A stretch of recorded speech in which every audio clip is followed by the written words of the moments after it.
Bonjour tout le monde, bonjour à tous. Très bien. Bonjour à tous. Merci à tous. Écoutez, bienvenue, pour ce webinaire. Donc on teste un nouveau setup, comme je disais, une nouvelle installation. Comme vous l'avez vu, certainement, c'est l'installation des podcasts, pardon, qu'on diffuse. Mais voilà, un environnement un peu plus sympa qu'une salle de réunion un peu plus froide.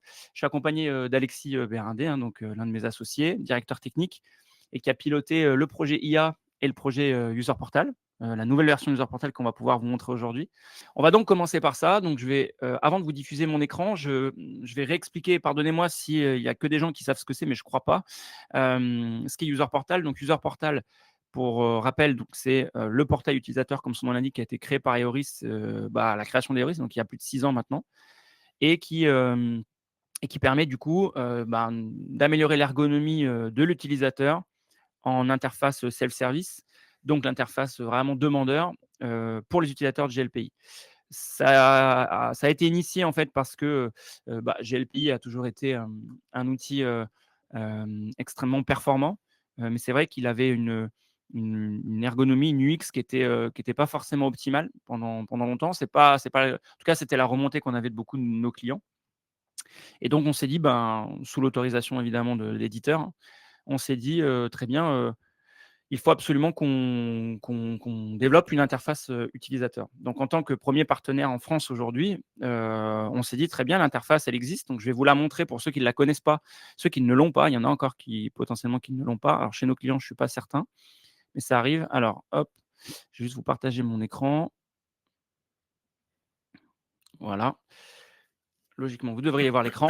Donc ça, c'est l'interface, c'est User Portal que vous connaissez pour ceux qui l'ont. Je répète un petit peu toutes ces fonctionnalités assez importantes. La première, c'est sa personnalisation. J'entends par personnalisation la possibilité donc, de modifier les couleurs, le logo que vous avez en haut à gauche, les tuiles, leur terminologie, les URL sur lesquelles elles vont pointer, donc ce que vous allez déclencher quand vous allez cliquer sur une tuile. Voilà, je ne vais pas rentrer dans le détail et faire la démonstration de ce User Portal pour le coup, puisqu'on va aller sur l'autre. Mais c'est pour vous montrer la genèse, la base. Donc ça fait 6 ans que ça existe. C'est en place, ça a été modifié. Il y a certains d'entre vous d'ailleurs que je vois dans le chat, qui l'ont, mais version, améliorée ou modifiée, pour eux uniquement. Ça a été des accords qu'on a eus ensemble parce qu'il a fallu justement, répondre à certains besoins, certaines problématiques sur des catalogues de services, avancés ou ce genre de choses.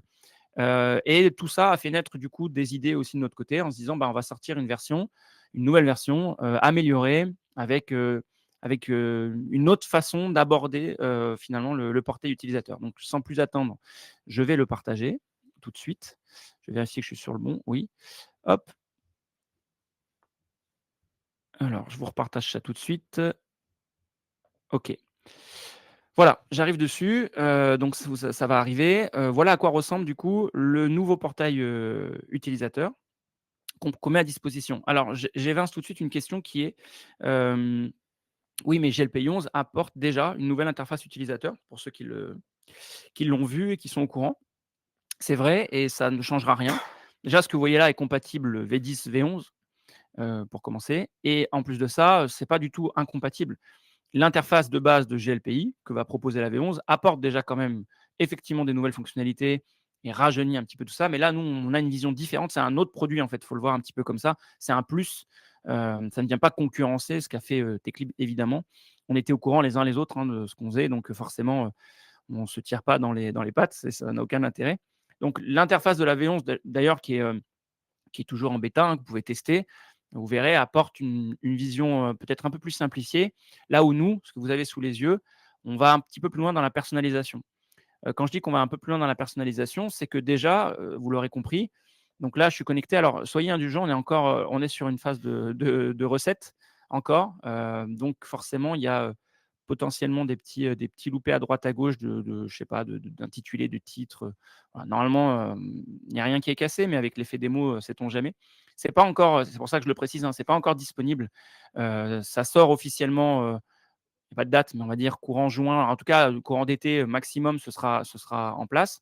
Il faut compter, pour être bien plus large à la rentrée et on parlera après de mise à jour pour ceux qui ont User Portal. On en parlera avec Alexis peut-être pour voir un petit peu comment on pourra migrer ça. Tout ça pour dire déjà que la logique est complètement différente. Donc déjà, il faudra repenser la logique que vous avez actuellement. Je m'explique. Hier, vous aviez donc des tuiles. Alors, je vais vous partager peut-être tout mon écran. Ça permettra de jongler entre les 2. Je vous demande 2 petites secondes, ce sera plus simple, plutôt que vous partagez qu'un seul onglet. Hop, hop.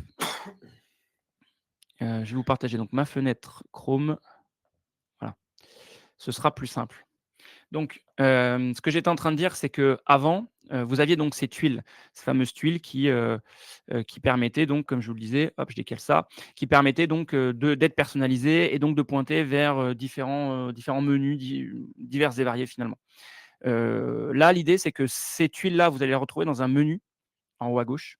Donc on arrête les grosses tuiles, les gros boutons. On s'affaire plutôt à mettre en place un petit menu, comment dire? Plus ergonomique, plus dans l'air du temps, moins pompeux, je dirais, qui lui aussi est personnalisable, tant en termes de disposition. En fait, vous gardez le principe de tuile, mais il se passe dans les menus. Donc déjà, ça, c'est la première chose. Et ensuite, là où on a voulu aller un peu plus loin, c'est d'avoir une vision un peu plus dashboard, d'avoir comme un tableau de bord pour l'utilisateur qui peut venir éditer. Donc, par exemple, si là, ici, c'est la disposition de base, je dirais, par défaut, qu'on met à disposition. On a les formulaires les plus utilisés du catalogue de services. On va avoir les news ici, donc avec le plugin Alert, pour ceux qui connaissent. On va avoir la gestion de la FAQ ici, donc tous les articles de base de connaissances, et ma liste de tickets. Donc ça, c'est ce que vous retrouvez, c'est ce qu'on souhaite retrouver sur une interface utilisateur classique. Ici, c'est accessible d'un coup d'œil, format comme ça, cartes qui sont disposées, et que vous allez pouvoir donc moduler, vous allez pouvoir changer. C'est-à-dire qu'ici, si je veux finalement afficher ma FAQ, eh bien, j'affiche ma FAQ. Voilà. Si je veux afficher mes formulaires, bah, j'en ai que 2, j'affiche mes formulaires. Et ça, l'utilisateur pourra être indépendant, dessus. Alors, on est en train de réfléchir justement sur ce point, Ouais. voilà, je te vois me regarder du coin de l'œil parce qu'on est en train de réfléchir, et peut-être que si tu veux prendre la parole, est-ce qu'on Ouais. laisse indépendant l'utilisateur? Est-ce qu'on laisse dans la configuration, Non, je pense que ça va plutôt être à la disposition de la configuration côté administrateur, cette partie-là. Hem, heu Oui, ça va plutôt être à la disposition de l'administrateur de mon point de vue. On va voir comment on imagine, cette chose-là, dans le temps. Mais ouais, ça va plutôt être, ça, une configuration par entité auquel on va demander, faire une prédisposition. Donc les tuiles que vous voyez, elles sont donc ces formes, son format, mmh, donc la taille, la disposition, elle est compatible responsive. Donc pas dans cette version-là qu'on présente, elle est en cours de finalisation, mais on a la partie donc responsive, mais la structure reste la même. Donc c'est simplement le contenu, on va pouvoir l'afficher différemment, comme Alexandre le montrait sur la partie, la tuile bande qui est complètement, la forme complètement à gauche, on a la partie FAQ. Voilà, on est capable de moduler un peu ces informations-là en fonction hem, de ce que l'on souhaite, et de ce qu'on souhaite faire.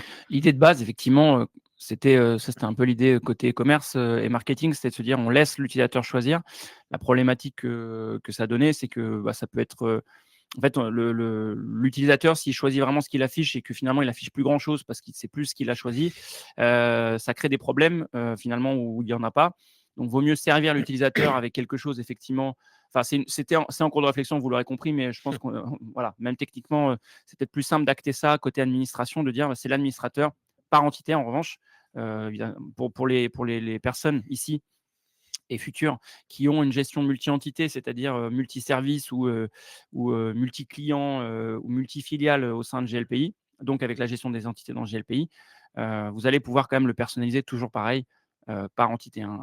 Une entité égale un contexte, hein, pour rappel. Donc là, c'est un petit peu la même chose. Là où on va un petit peu plus loin, donc au-delà du coup de cette nouvelle disposition, donc je vais remettre ici, voilà, quelque chose d'un peu plus classique. Au-delà de cette nouvelle disposition, on va du coup aussi venir, améliorer, la tête qu'ont les boutons, leur animation, voilà. Donc en fait, ce travail-là a été réalisé par une société qui est spécialisée dans la conception web, puisque c'est la société qui a fait notre site web, une société lyonnaise. Et donc en fait, on a fait maqueter ça par cette structure, ce qui n'était pas le cas avant vraiment. Il y a 6 ans, on avait un peu maquetté ça de notre côté. On avait rendu ça assez simple. Là, l'idée, c'est vraiment de passer un cap et de rentrer vraiment, on se dit que, bah, voilà, GLPI, c'est une plateforme web. Il faut que ça le soit et que ça l'assume jusqu'au bout, et c'est vraiment l'objectif. puisque, si je vais même un peu plus loin, on s'est même dit qu'il fallait qu'on fasse une refonte de la vision justement des entités et des profils. Alors là, je n'ai qu'un seul profil, mais vous savez, je vais faire un comparatif en fait avec ici, hein, je vais faire un avant-après, voilà. Aujourd'hui que c'est comme ça, hein, que c'est présenté, dans GLPI. Voilà, l'idée c'est que demain, pareil, on facilite un petit peu ça. C'est pas forcément définitif ce que vous avez sous les yeux, enfin c'est je crois en tout cas, Alexis, sauf si tu me dis le contraire, ça peut, moyennant quelques modifications à droite à gauche, ça peut bouger un tout Ouais, petit peu. visuellement, la structure en fait de la page devrait pas changer, mais il y a peut-être des retouches, graphiques à droite à gauche qui vont avoir Voilà, sur, dans le processus d'intégration, c'est quand on va ça. terminer ces points-là. Mais on va dire que le gros de l'interface est réalisé. On va aussi rendre la partie, la partie couleur, personnalisable actuellement. Donc, là dans cette interface, elle s'est fixée et c'est aux couleurs d'Eoris. Mais l'idée, c'est que vous puissiez avoir la main sur, les palettes de couleurs, de la même manière que vous avez ces palettes de couleurs dans GLPI. Donc on est en train de réfléchir à savoir si on met à disposition une palette, enfin plusieurs palettes différentes, là-dessus, ou alors si on vous laisse la main directement de chaque élément graphique, comment on les colorise, comment on les rend. Donc, ça veut dire que vous pourrez avoir, des trucs, extrêmement étranges parfois, mais ça ne vous regardera que vous là-dessus. Sur les différences qu'il y a par rapport à l'ancienne version, donc la version on va dire 90 d'entre vous connaissent de User Portal, on a des, boutons qui sont très statiques. On a des boutons qui, en gros, on peut choisir de l'afficher ou non selon une entité, déclarer un incident, créer une demande, ce genre de choses. Là, ce que vous avez, dans la nouvelle version, vous n'avez plus finalement des boutons, donc on les avait appelés des tuiles, hein, dans ce terme intermédiaire, mais il va surtout être entièrement personnalisable, que ce soit le nom et sinon son action derrière. Donc on a ajouté la notion, techniquement parlant, de cible, ces boutons. Donc ces cibles, ce sont des actions qui sont préconfigurées, donc, c'est par exemple cibler un formulaire, donc que ce soit un formulaire forme créateur ou un formulaire au nouveau format dans, GLPI, V11.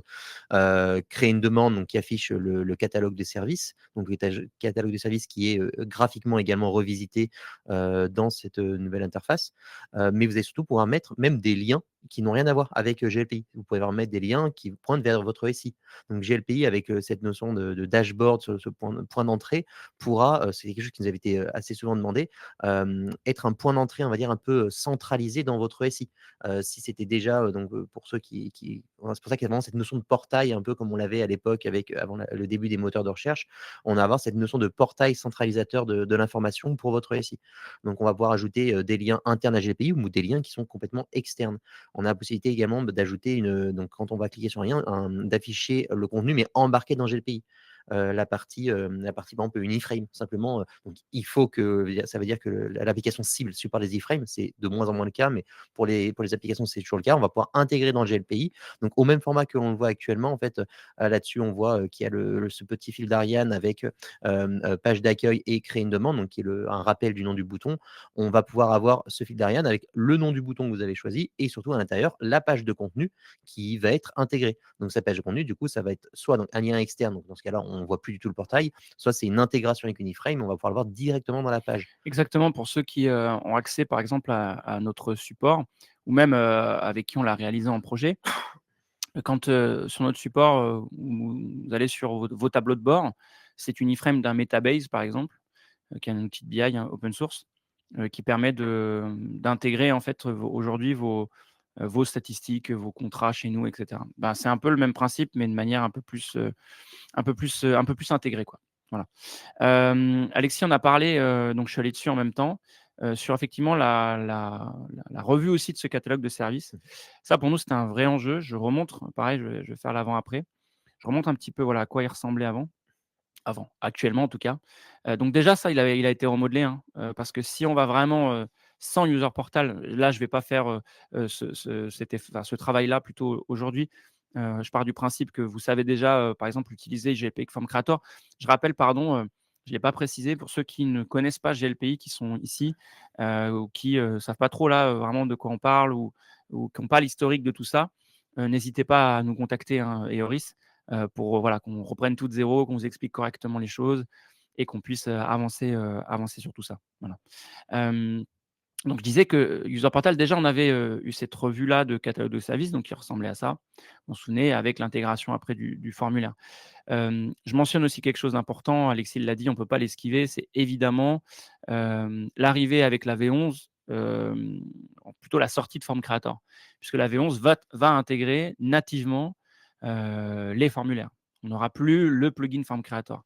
Alors, encore une fois, on en avait déjà parlé il y a quelques mois quand on avait annoncé la V11.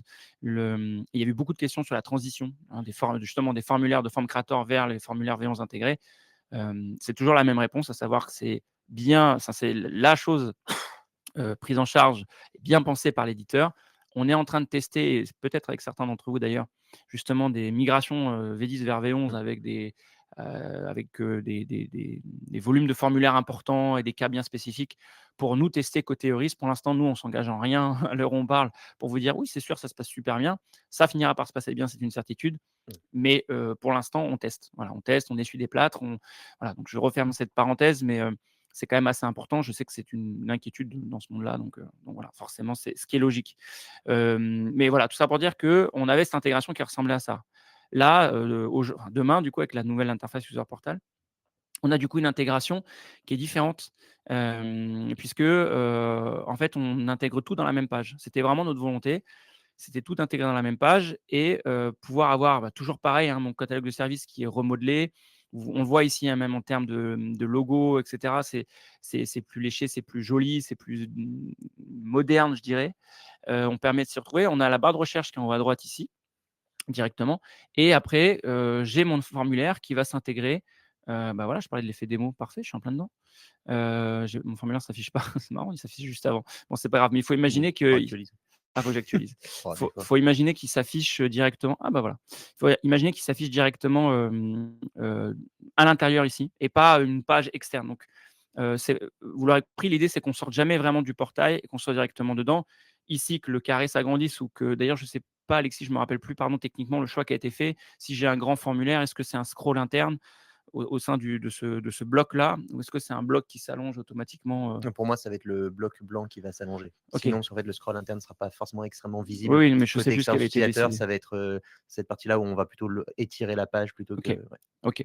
Voilà, donc l'idée, c'est toujours pareil, hein, le fonctionnement sera le même.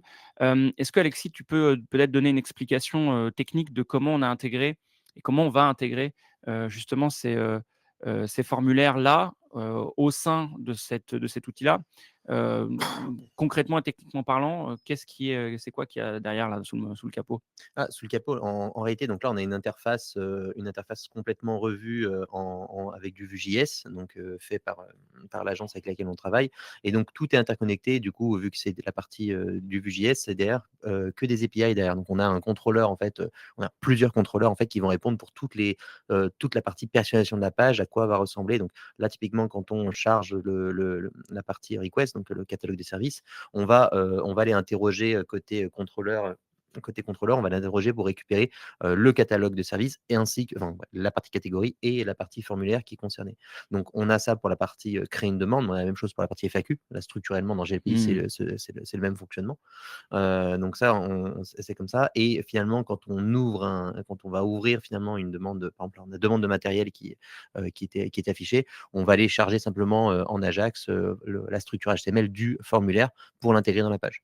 Donc on a une intégration. Donc l'intégration avec la partie HTML qu'on va retrouver, elle va être pour voir comment on réécrit visuellement. On est en train de justement faire les tests. Donc là, on a une intégration qui est assez basique et statique, ce qui a été faite, mais du coup, avec ces contrôleurs, d'ailleurs, on va pouvoir aller charger l'information et directement intégrer dans le portail toutes les informations venant de GLPI.